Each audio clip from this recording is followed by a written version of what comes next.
Hello दोस्तों, आप सुन रहे हैं हॉरर स्टोरीज फियर फैक्ट्स के साथ। आशा करता हूँ कि आप सब ठीक होंगे और आगे भी ठीक रहे। लेकिन कहते हैं ना, बुरे हाथ से बता कर नहीं आते। ऐसा ही कुछ बुरा हादसा हुआ था विनोद के साथ। तो आइए सुनते हैं विनोद के पॉइंट ऑफ व्यू से। दोस्तों, मेरा नाम विनोद है और मैं एक ट्रक ड्राइवर का काम करता हूँ। लेकिन इस घटना ने मेरे जीवन का सबसे बड़े डर से मुझे सामना करवाया था। दरअसल ये बात 1 साल पहले की है, जब मुझे मेरे ट्रक को महाराष्ट्र में लोड करना था। मुझे इस ट्रक को रात में जंगलों में से महाराष्ट्र की ओर ले जाना था। उस ट्रक में कुछ फ्रूट भरे हुए थे, जिसमें केले, चीकू और आम जैसे फलों को मुझे लोड करना था। उस दिन मेरे साथ मेरा साथी किशन नहीं था, क्योंकि उसकी तबीयत कुछ बिगड़ी हुई थी, तो उसने उस दिन छुट्टी ले रखी थी। तो उस दिन मुझे ही सारा माल लोड करना था।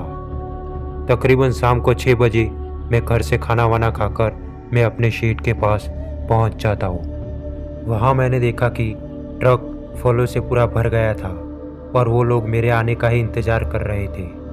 फिर मैं सेठ के पास जाकर खड़ा हो जाता हूँ, तो सेठ ने मेरे हाथों में 50,000 कैश पकड़ा दिए और बोले कि आज किशन साथ नहीं है तो उस रास्ते पर संभल के जाना। दरअसल उस रास्ते पर मेरा सफ़र पहली बार होने वाला था, क्योंकि मैं पहले कभी भी जंगल वाले इलाके से नहीं गुजरा था। फिर मैं शाम 7 बजे वहाँ से ट्रक को स्टार्ट करके वहाँ से रवाना हो जाता हूँ। फिर मैं धीरे धीरे रोड पर अपनी रफ्तार पकड़ता हूँ। अभी थोड़ा शहर का इलाका था, क्योंकि सामने से गाड़ियों की झलक दिख रही थी। लेकिन जैसे जैसे जंगल का इलाका शुरू होता है, वैसे वैसे गाड़ियों की झलक धीरे धीरे कम हो रही थी। मैं धीरे धीरे आगे की ओर बढ़ रहा था। अब मैं ट्रक की खिड़की के बाहर देख सकता था कि अब जंगल का इलाका शुरू हो गया है। ट्रक की खिड़की से अब ठंडी ठंडी हवाई आना शुरू हो गया था और अगल बगल बड़ी बड़ी झाड़ियाँ दिखने शुरू हो गई थी। अब अंधेरा पूरी तरह से हो गया था। फिर मैंने देखा कि टाइम रात के 10 बज रहे थे। मैं अब जंगल के ऐसे इलाके में पहुंच गया था जहां पे अब गाड़ियाँ आना असंभव हो गया था और वहाँ अब जंगली जानवर का भी खतरा बढ़ गया था। तो मैंने अपनी खिड़की को एकदम से बंद कर लिया था और मुझे अब ट्रक में पड़े उस माल की चिंता हो रही थी कि कहीं लुटेरों ने हमला कर दिया तो सेठ जी का लाखों का नुकसान हो जाएगा। ये सोचते सोचते मैं धीरे धीरे इस घाट जंगल में से गुजर रहा था। तभी अचानक मेरे ट्रक के सामने से एकदम से तेजी से कोई गुजरता है। वो इतनी तेजी से गुजरा कि मुझे कुछ समझ ही नहीं आया कि आखिर ये हुआ क्या। फिर मैंने ट्रक की रफ्तार को थोड़ा धीरे कर दिया, तो मैंने देखा कि फिर से मेरी ट्रक के आगे से कोई गुजर के गया और झाड़ियों में जाकर गायब हो गया। ऐसा तकरीबन 4-5 बार होता है, लेकिन मैंने ट्रक को रोका नहीं और आगे बढ़ता रहा कि तभी मैंने महसूस किया कि मेरे ट्रक के ऊपर किसी के गिरने की आवाज़ आती है। वो आवाज़ इतनी तेज आई कि मेरा स्टीयरिंग में से काबू चला जाता है और ट्रक झाड़ी में पड़े बड़े पत्थर से टकरा जाती है और एकदम के लिए ट्रक बंद हो जाती है। फिर मैं ट्रक से उतरकर नीचे जाता हूँ कि आखिर कोई उस फलों को चोरी करने के इरादे में तो नहीं है। ट्रक के पीछे के हिस्से में जाके ट्रक का शटर खोल के देखता हूँ, पर मुझे सब कुछ ठीक ठाक लग रहा था। फिर मैं ट्रक के शटर को बंद करके आता हूँ और ट्रक के अगले वाले हिस्से में बैठने की कोशिश करता हूँ। लेकिन मैंने उस समय जो देखा, मेरी आंखें फट जाती है, क्योंकि मैंने देखा कि एक पेड़ के ऊपर रस्सी से झूला डाल के एक औरत सफ़ेद कपड़ों वाली, जिसके लंबे बाल है, वो उस झूले में झूल रही थी।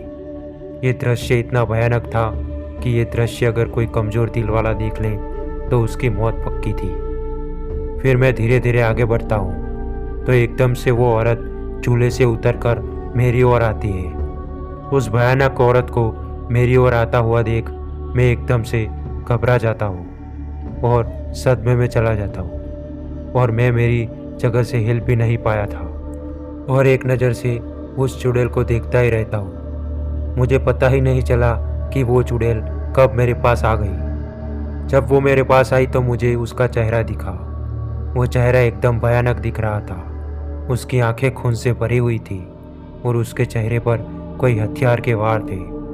उसका चेहरा देखकर मेरी आंखों में से पानी निकल जाता है। मुझे ऐसा लग रहा था कि मैं कोई सपना देख रहा हूँ। तभी उस औरत ने मुझे जोर से धक्का दिया और मुझे ज़मीन पर गिरा दिया और मेरा एक पैर पकड़ के मुझे उस झूले के पास ले जाती है जहाँ पर वो थोड़ी देर पहले झूला झूल रही थी। उसने वहाँ जाके मेरा पैर छोड़ दिया और वो झूले की रस्सी को तोड़ने लगती है। मुझे ऐसा महसूस हो रहा था कि वो मुझे आज उसी रस्सी से मुझे पेड़ पर फांसी लगाने वाली हो। तभी उसने एक झटके से उस रस्सी को हाथों में खींचकर झूले को तोड़ दिया और उस रस्सी को मेरे गले में डालने आ रही थी।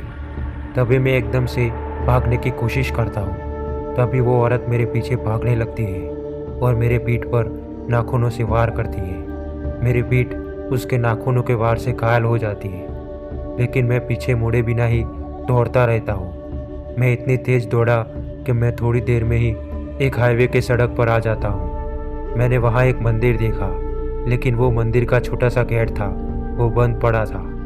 लेकिन मैं डर की वजह से वो गेट चढ़कर अंदर चला जाता हूँ। मैंने देखा कि वो मंदिर बजरंगबली का था और वहाँ बजरंगबली की मूर्ति भी थी।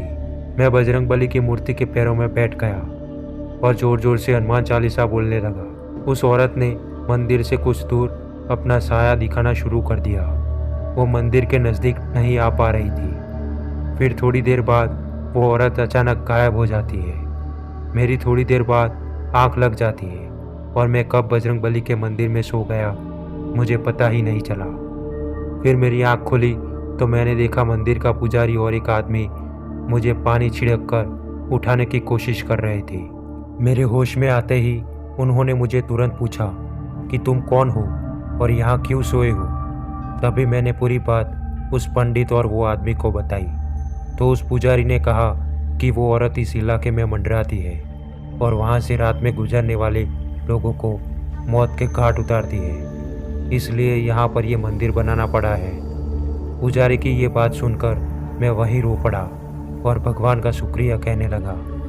फिर मैं पंडित के साथ मेरे ट्रक को लेने जाता हूँ तो मैंने देखा कि मेरे ट्रक में तोड़ फोड़ हो चुकी थी और सारे फलों को नुकसान हुआ था।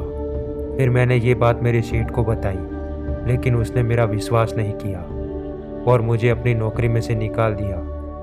आज मैं खेत में मजदूरी करके मेरा गुजरान चलाता हूँ, लेकिन उस रात को मैं आज भी याद करता हूँ तो मेरी रूह कांप जाती है। तो दोस्तों, आज की कहानी हम यही समाप्त करते हैं। अगर आपके साथ ये ऐसी कोई घटना हुई हो तो आप हमारे इंस्टाग्राम आईडी पे शेयर कर सकते हो।